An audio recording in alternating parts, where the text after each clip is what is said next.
Hello friends, I am back with another video जिसमें हम discuss करेंगे टीचिंग ऑफ फिजिकल साइंस के पूरे सिलेबस को। एक ओवरव्यू लेंगे फटाफट से कि अगर कोई भी क्वेश्चन आता है तो आपको किस तरीके से लिखना है। सबसे पहले हमारा टॉपिक है इसमें meaning, nature and scope of physical science. तो इसमें सबसे पहले तो आप मीनिंग बताएंगे कि साइंस होती क्या है, साइंस के बारे में लिखेंगे। फिर उसके बाद साइंस के जो फर्दर टाइप है, physical science and life science के बारे में थोड़ा सा लिखेंगे। फिर उसके बाद फिजिक्स और केमिस्ट्री की डेफिनेशन देंगे। फिर नेक्स्ट टॉपिक आपके पास आएगा नेचर। नेचर में आप कैरेक्टरिस्टिक लिखते हैं कि साइंस के क्या कैरेक्टरिस्टिक्स हैं। फिजिकल साइंस के साइंटिफिक एटीट्यूड होता है, क्रिएटिविटी, सेल्फ कॉन्फिडेंस आता है, वैलिड होती है, रिलायबल होती है, कंपोजिशन के बारे में बात करते हैं, इसमें एक्सपेरिमेंट्स होते हैं, नेचुरल फिनोमिनन की नॉलेज मिलती है। नेक्स्ट हमारे पास आएगा स्कोप या क्या वैल्यू होती है कि क्या चीज़ें सीखने को मिलते हैं। इंटेलेक्चुअल वैल्यू होती है, practical value, utilitarian value, cultural value, psychological value, aesthetic value, disciplinary value, social value, vocational value, scientific value and moral values. कि अगर मतलब हम अच्छे से फिजिकल साइंस की नॉलेज ले लेते हैं तो ये सारी वैल्यूज़ हमारे अंदर आ जाती हैं। नेक्स्ट टॉपिक है हमारा aims and objectives of teaching physical science. Aim क्या है, ऑब्जेक्टिव क्या है, ये तो मैंने आपको बताया था कि एम क्या है, लॉन्ग टर्म होता है और ऑब्जेक्टिव शॉर्ट टर्म होता है। तो टीचिंग फिजिकल साइंस का एम क्या है कि स्ट्रेंथन हो, डेवलप हो, क्रिएटिविटी, स्पिरिट ऑफ इंक्वायरी आए, क्वेश्चन पूछने का करेज आए, प्रॉब्लम सॉल्विंग स्किल इंप्रूव हो, डिसीजन मेकिंग स्किल्स इंप्रूव हो, साइंस का डेली लाइफ में क्या यूज़ है, क्या रिलेशन है, ये चीज़ पता लगे। फिर हम ऑब्जेक्टिव्स की बात करते हैं। ऑब्जेक्टिव शॉर्ट टर्म गोल होते हैं तो हम इसे अलग अलग स्टेजेस पे पढ़ते हैं। तो उसमें पहले हम प्राइमरी स्टेज में क्या ऑब्जेक्टिव्स है उसके बारे में लिखेंगे, फिर मिडिल स्टेज में क्या ऑब्जेक्टिव है, फिर सेकेंडरी में एंड फिर सीनियर सेकेंडरी में। उसके बाद फिर हम लिखेंगे कि क्या रिकमेंडेशन थी एनसीईआरटी की, क्यों टीचिंग फिजिकल साइंस इंपॉर्टेंट है, क्या चीज़ें हमें उसमें पढ़ानी चाहिए। फिर हम बात करेंगे टेक्सोनॉमी ऑफ एजुकेशनल ऑब्जेक्टिव्स की, जिसमें हम ब्लूम टेक्सोनॉमी सारी लिखेंगे, कॉग्निटिव के लिए, अफेक्टिव के लिए, साइकोमोटर के लिए। नेक्स्ट हमारे पास आता है राइटिंग इंस्ट्रक्शनल ऑब्जेक्टिव इन बिहेवियरल टर्म्स। तो इसमें हम ब्लूम टेक्सोनॉमी को ही एक्सप्लेन करेंगे अच्छे से और उसके साथ इसमें एक्शन वर्ब्स भी लिखेंगे। अगर सिर्फ टेक्सोनॉमी का क्वेश्चन आता है तब भी हमें ये सारी चीज़ें लिखनी ही पड़ेंगी। और राइटिंग इंस्ट्रक्शन ऑब्जेक्टिव इन बिहेवियरल टर्म में एक तो हम ब्लूम टेक्सोनॉमी को लेके एक्शन वर्ब्स को एक्सप्लेन करेंगे और बाकी इसमें रॉबर्ट मैगर्स अप्रोच और रॉबर्ट मिलर्स अप्रोच के बारे में भी लिख सकते हैं, एनसीईआरटी आरसीएम के अप्रोच के बारे में भी लिख सकते हैं, regional college of educational Mashoor. But almost बात इन्होंने सारों ने वही करी थी, effective cognitive and psychomotor development की बात करी थी कि क्या ऑब्जेक्टिव्स होने चाहिए।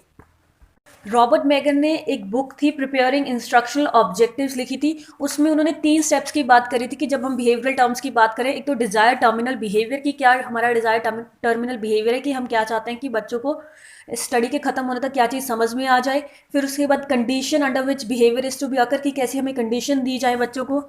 फिर उसके बाद the level of expected performance, की कैसी परफॉर्मेंस हम बच्चों से एक्सपेक्ट करते हैं।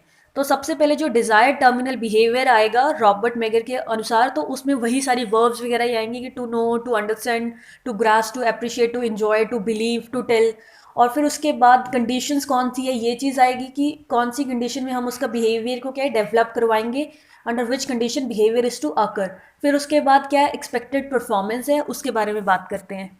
इसी तरीके से आप थोड़ा बहुत रॉबर्ट मिलर्स अप्रोच और आरसीएम के बारे में भी लिख सकते हैं।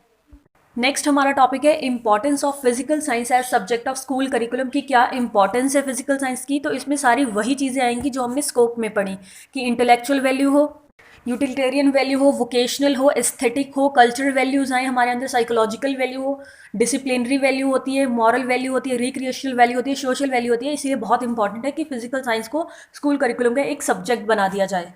फिर नेक्स्ट हमारा टॉपिक आता है brief life history of eminent Indian scientist and there contribution, जिसमें हमें काफ़ी साइंटिस्ट के बारे में दिया गया है, लेकिन उसमें से क्या है कि सबको याद करना थोड़ा मुश्किल होगा। तो 4-5 को आप एकदम अच्छे से कर लीजिए और बाकियों को थोड़ा ओवरव्यू ले लीजिए। मैं आपको यहाँ पे 4 बताने वाली हूँ।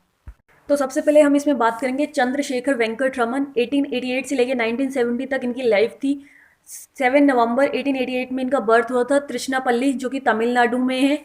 इनके पापा पहले टीचर थे, फिर बाद में क्या है लेक्चरर बन गए थे मैथमेटिक्स और फिजिक्स के विशाखापट्टनम में। 15 ईयर्स की एज में इन्होंने बीए कर ली थी प्रेसिडेंसी कॉलेज इन चेन्नई से, जिसमें इन्हें गोल्ड मेडल मिला था इंग्लिश और फिजिक्स में। और एमए कर ली थी इन्होंने 18 की एज में। पहला रिसर्च पेपर इनका 16 की एज में आ गया था फिलोसफिकल मैगजीन में, जिसमें इन्होंने diffraction of light from prism की बात करी थी और मेजरमेंट ऑफ सरफेस टेंशन की बात करी थी। सिविल सर्विसेज एग्जाम में इन्होंने टॉप किया था। फिर उसके बाद असिस्टेंट अकाउंटेंट बने थे फाइनेंस डिपार्टमेंट में कोलकाता में, और 18.5 ईयर की एज में इन्होंने लोक सुंदरी नाम की लेडी से शादी की थी। 1917 में इन्होंने रिजाइन कर दिया था अपनी पोस्ट से और प्रोफेसर बन गए थे फिजिक्स के कैलकाटा यूनिवर्सिटी में। ये तो था थोड़ा इनकी लाइफ के बारे में। अब साइंस में इनका क्या कंट्रीब्यूशन है उसके बारे में बात करेंगे। ये सारी चीज़ें सिर्फ याद करने वाले, इसमें समझाने वाला कुछ भी नहीं है, मतलब आपको सिर्फ याद रखना है कि क्या कॉन्ट्रीब्यूशंस थे इनके। Sky blue colour of sea water के बारे में बात करी थी 1921 में। रमन इफेक्ट डिस्कवर किया था 1928 में, जो कि बहुत फेमस हुआ था। रमन नाथ थ्योरी दी थी 1934 और 1936 के बीच में। ब्रिलियन स्कैटरिंग पे बात हुई थी 1933 से लेके 40 तक में। सॉफ्ट मोड डिस्कवरी हुई थी 1938 से 40 में। ऑप्टिकल और मैग्नेटिक एनाइसोट्रॉपी के बारे में बात की थी इन्होंने। क्रिस्टल डायनामिक्स के बारे में बात की थी। Physiology of colour and vision के बारे में बात की थी। और थोड़ा बहुत इंडियन क्लासिकल म्यूजिक के बारे में बात की थी कि कैसे तबला और जो बाकी इंस्ट्रूमेंट्स हैं उनमें साउंड प्रोड्यूस होती है, इसके बारे में इन्होंने थोड़ा काम किया था। क्या पब्लिकेशंस थी सीवी रमन की? Molecular diffraction of light, mechanical theory of bowed strings and diffraction of X-rays publish हुआ था ये इनका काम सारा। Theory of musical instruments, physics of crystals, the new physics, और 500 से ज़्यादा इनके रिसर्च पेपर पब्लिश हुए थे। इन्हें नोबेल प्राइज़ मिला था स्कैटरिंग ऑफ लाइट के लिए। नेक्स्ट हम बात करेंगे जगदीश चंद्र बोस की। 1858 में इनका बर्थ हुआ था ईस्ट बंगाल में, जो कि अब बांग्लादेश में है। इनके पिताजी डिप्टी मजिस्ट्रेट थे। प्राइमरी एजुकेशन इनकी मशीनरी स्कूल ऑफ कैलकाटा में हुई थी। फिजिसिस्ट थे, बायोलॉजिस्ट थे, बॉटनिस्ट थे, आर्कियोलॉजिस्ट थे और साइंस फिक्शन राइटर भी थे। बीए पास करी थी इन्होंने फिजिकल साइंस में 1879 में। उसके बाद 1880 में इंग्लैंड चले गए थे मेडिसिन एट लंदन यूनिवर्सिटी। वहाँ पे ये मेडिसिन के बारे में पढ़ना चाहते थे, लेकिन 1 साल बाद इन्हें वापस आना पड़ा था क्योंकि इनकी तबीयत बहुत ज़्यादा ख़राब हो गई थी, जिसकी वजह से ये वापस घर चले आए थे। फिर यहाँ आके इन्होंने एज अ प्रोफेसर ज्वाइन किया प्रेसिडेंसी कॉलेज में। फिर बात करेंगे कि साइंस में इनके क्या कॉन्ट्रीब्यूशन थे। वैसे इन्होंने पेटेंट नहीं करवाया था, लेकिन इन्वेंटर ऑफ वायरलेस टेलीग्राफी माना जाता है क्योंकि इन्होंने इस पर काम किया पहले, लेकिन उसके बाद इन्होंने कहा कि मेरा काम कोई और यूज़ कर सकता है, मुझे कोई प्रॉब्लम नहीं है, तो इसलिए इनका पेटेंट नहीं है, लेकिन माना जाता है इन्हें क्योंकि बेसिक काम इन्होंने ही किया था उस पर। कोहेरेंट डिवाइस इन्होंने डिस्कवर की थी, जिससे क्या है रेडियो वेव्स को डिटेक्ट कर सकते हैं। Iron mercury iron coherent telephone detector पे जो भी इनकी रिसर्च थी उसको रॉयल सोसाइटी ऑफ लंदन में इनका पेपर जो है वो प्रेजेंट किया गया था। पी टाइप और एन टाइप जो सेमीकंडक्टर्स होते हैं उन पे इन्होंने काम किया था। जो इन्होंने मिलीमीटर बैंड रेडियो पे जो इनका काम था वो बहुत ज़्यादा रिकॉग्नाइज हुआ था, इसे माइलस्टोन माना गया था इलेक्ट्रिकल एंड कंप्यूटर इंजीनियरिंग में। फिर जैसे कि मैंने बताया कि इन्हें नेचर में भी बहुत इंटरेस्ट था, तो प्लांट रिसर्च में भी इनके कुछ काम थे। इन्होंने ये थ्योरी दी थी कि प्लांट्स में भी लाइफ होती है। हालांकि इसका स्टार्टिंग में काफ़ी ज़्यादा मजाक उड़ा था, लेकिन बाद में जो है बाकी साइंटिस्ट ने भी इनका समर्थन किया था कि हाँ ये चीज़ होती है, जिसकी वजह से इन्हें बहुत ही विख्याता मिली। इन्होंने एक ऐसा इंस्ट्रूमेंट बनाया जिससे प्लांट्स की पल्स को नोट कर सकते थे। क्रेस्कोग्राफ की बात करी इन्होंने, जो कि यह डिवाइस है जिससे हम प्लांट्स में कितनी ग्रोथ हो रही है उसको मेजर कर सकते हैं। इसीलिए इन्हें father of Bengali science fiction भी कहा जाता है, क्योंकि इनका साइंस फिक्शन में भी काफ़ी इंटरेस्ट था। नेक्स्ट हम बात करेंगे होमी जहांगीर भाभा की। 13 अक्टूबर 1909 से लेकर 24 जैन 1966 तक इनकी जीवन काल था। कैम्ब्रिज यूनिवर्सिटी से इन्होंने पढ़ाई की थी। कॉस्मिक रे रिसर्च इंस्टीट्यूट के फाउंडर थे ये। TIFR Tata institute of fundamental research के भी फाउंडर थे, जो कि 1945 में आया था। फिर भाभा एटॉमिक रिसर्च सेंटर इनके नाम पर था। 1954 में हेड थे ये इंडियन न्यूक्लियर प्रोग्राम के। अपनी डेथ तक उससे मतलब बहुत टाइम तक ये वहाँ के हेड रहे। फिर प्लेन क्रैश में इनकी डेथ हो गई थी। तो ये तो था इनकी लाइफ के बारे में। अब बात करेंगे कि साइंस की फील्ड में इन्होंने क्या काम किया है। इंडियन साइंटिस्ट थे, फिजिसिस्ट थे, फादर कहा जाता है इन्हें इंडियन न्यूक्लियर प्रोग्राम का। कॉस्मिक रेडिएशन और क्वांटम थ्योरी पे इन्होंने काम किया। पहला पेपर इनका एब्जॉर्प्शन ऑफ कॉस्मिक रेडिएशन पर छपा था। क्वांटम फिजिक्स में इन्होंने स्कैटरिंग पे बहुत अच्छा काम किया था, जिसकी वजह से इनके नाम पर ही उसे रखा गया था भाभा स्कैटरिंग। पद्म भूषण मिला था इन्हें, जो कि 3rd हाईएस्ट सिविलियन अवार्ड है इंडिया में 1954 में। अब बात करेंगे डॉक्टर APJ अब्दुल कलाम की। 5 अक्टूबर 1931 से लेकर 27 जुलाई 2015 तक इनका जीवन काल था। पूरा नाम था इनका अबुल पैकर जैनुलब्दीन अब्दुल कलाम। साइंटिस्ट थे ये, इंजीनियर थे। एज अ प्रेसिडेंट भी इन्होंने काम किया है 2002 से लेकर 2007 तक। इन्हें पीपल्स प्रेसिडेंट कहा जाता था क्योंकि लोग इन्हें बहुत पसंद करते थे। इन्होंने अपनी सारी उम्र देश के लिए ही काम किया है, इसीलिए लोग इन्हें बहुत ही ज़्यादा पसंद करते थे और इनके काम भी वैसे ही थे। एक अच्छे मैन ऑफ विजन कहा जाता था इन्हें, क्योंकि हमेशा क्या है फुल ऑफ आइडियाज़ रहते थे। हमेशा अच्छी सोच रखना, हर चीज़ के बारे में अच्छा ही सोचना, देश के प्रति बहुत प्यार था इनमें। मिसाइल मैन ऑफ इंडिया के नाम से इन्हें नवाजा गया था क्योंकि इन्होंने बहुत सारी मिसाइल्स पे काम किया था। अग्नि एंड पृथ्वी मिसाइल्स पे काम किया था। जो मिसाइल लॉन्चिंग व्हीकल्स थे उन पे काम किया था।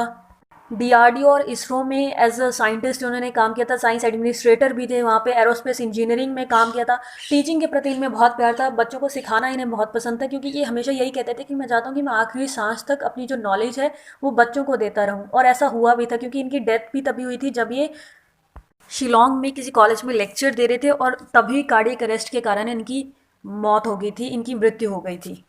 इनकी काफ़ी सारी राइटिंग्स भी हैं जिसमें इन्होंने साइंस के बारे में बात करी है, लाइफ के बारे में बात करी है, जो कि बहुत ही इंटरेस्टिंग है। जिनमें से कुछ हैं wings of fire, ignited minds, indomitable spirit. इन्हें बहुत सारे अवार्ड से भी नवाजा गया क्योंकि इन्होंने काम ही ऐसे किए थे कि अवार्ड तो इनके लिए ही बने थे वो। जैसे भारत रत्न अवार्ड दिया गया था इन्हें साइंटिफिक रिसर्च और modernisation of science and defence technology के लिए। पद्म भूषण दिया गया था 1981 में और पद्म विभूषण दिया गया था 1990 में। इनके नाम पर कलाम इंस्टीट्यूट ऑफ हेल्थ टेक्नोलॉजी बना है विशाखापट्टनम में। और नासा में एक बैक्टीरिया पे जब उन्होंने एक बैक्टीरिया को आइसोलेट किया था, तब उन्होंने इनको मतलब सम्मान देने के लिए, जो साइंस की फील्ड में इन्होंने इनका काम है उसको सम्मान देने के लिए उसका नाम रखा था सोलिबैसिलियस क्लामी। तो देखिए ये मैंने यहाँ पे आपको सिर्फ 4 ही बताए हैं क्योंकि हो सकता है कि ये क्वेश्चन आ जाए कि कोई 3 या कोई 4 के बारे में लिखो, या फिर हो सकता है सारों के बारे में लिखो, तब भी आपको ये 4-5 लिखने का ही टाइम मिलेगा।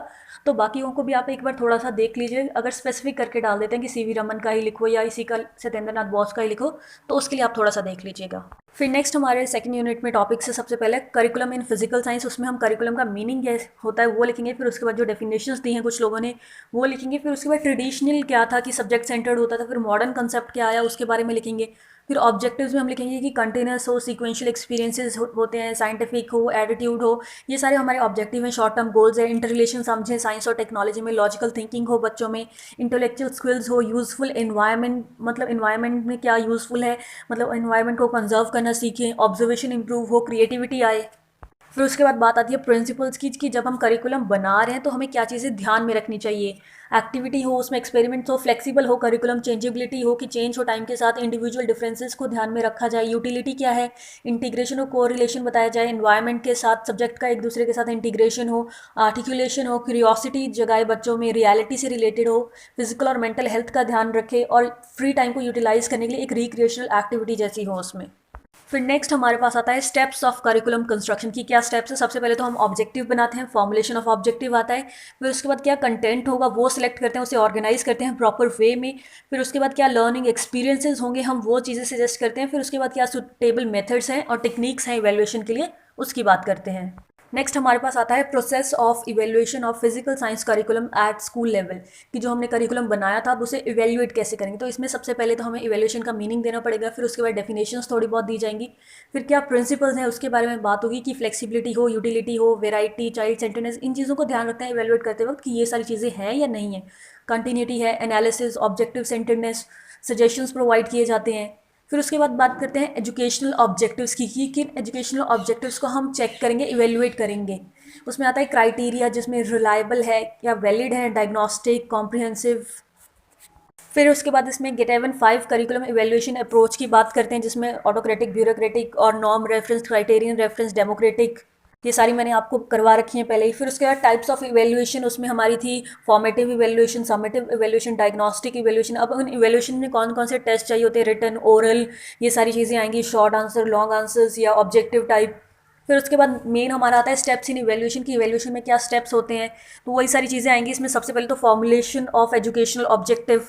फिर उसके बाद आता है टीचिंग लर्निंग एक्टिविटीज़ जो हमने अचीवमेंट करवाई उनको चेक करेंगे, उनको फॉर्मुलेट करेंगे। फिर उसके बाद इवेल्युएशन करेंगे कि बिहेवियरल क्या चेंजेस आए, उस हिसाब से हमें पता चलेगा कि क्या जो चीज़ पढ़ाना चाहते थे, जो एम अचीव करना चाहते थे वो हुआ है या नहीं हुआ है, तो उसमें क्या कमी रह गई है, तो उसमें क्या सजेशन देते हैं। फिर लास्ट में हम बात करेंगे कि क्या ज़रूरत है इवेल्युएशन करवाने की।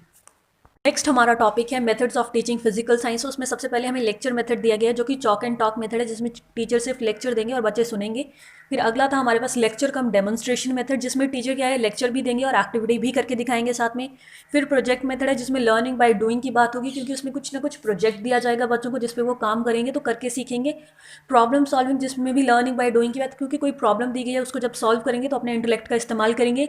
फिर लेबोरेटरी मेथड जिसमें अब फिजिकल साइंस एक ऐसा सब्जेक्ट है जिसमें एक्सपेरिमेंट्स की बहुत ज़रूरत है, तो लेबोरेटरी मतलब एक्सपेरिमेंट्स, इसमें भी लर्निंग बाय डूइंग की बात होगी, क्योंकि जब एक्सपेरिमेंट कर रहे हैं तो लर्न करेंगे कुछ काम करके।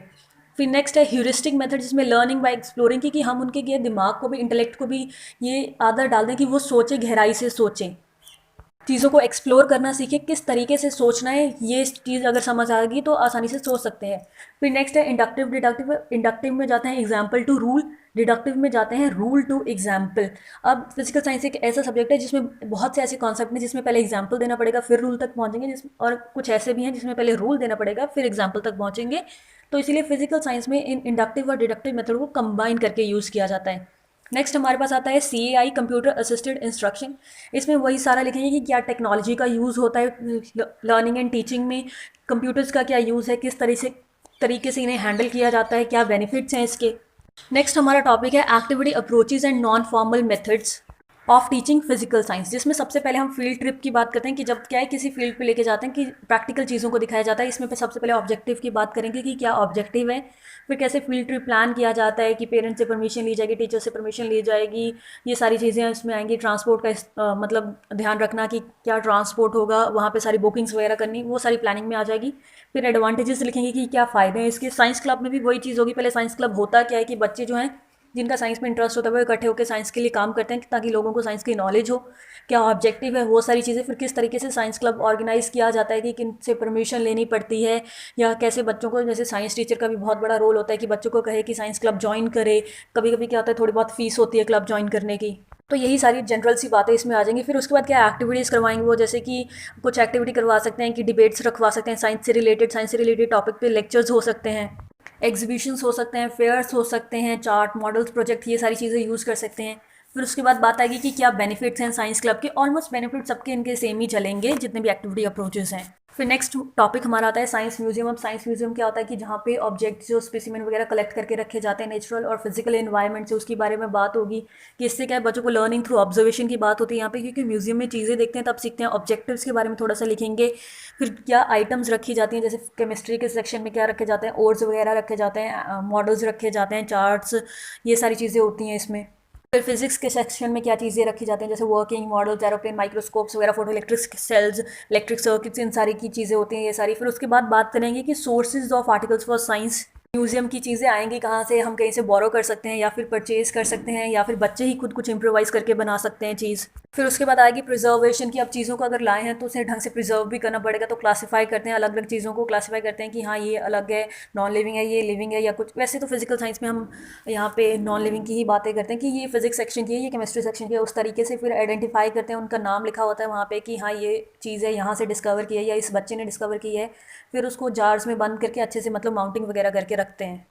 फिर उसके बाद इसमें वही थोड़ी सी एडवांटेजेस की बात आएगी। फिर नेक्स्ट हमारा टॉपिक है इसमें साइंस फेयर्स। अब साइंस फेयर क्या होते हैं, विज्ञान मेले, ये हम सब ने अटेंड किए हैं, तो अपनी तरफ से भी लिख सकते हैं बहुत कुछ इसमें।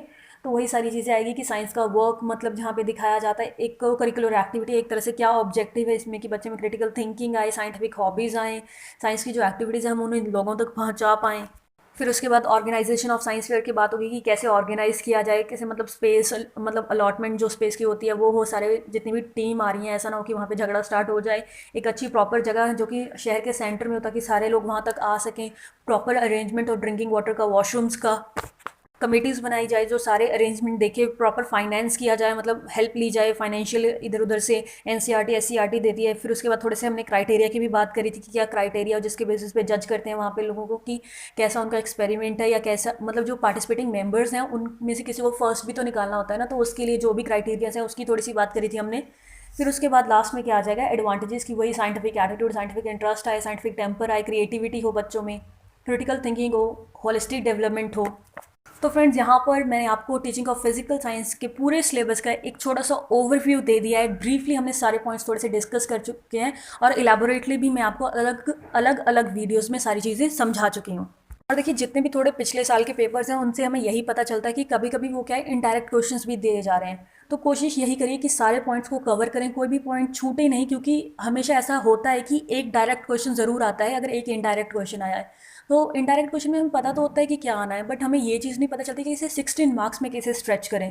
तो इसीलिए बहुत कोशिश करिए यहाँ पे कि आप सारे पॉइंट्स को कवर करके ही जाएँ।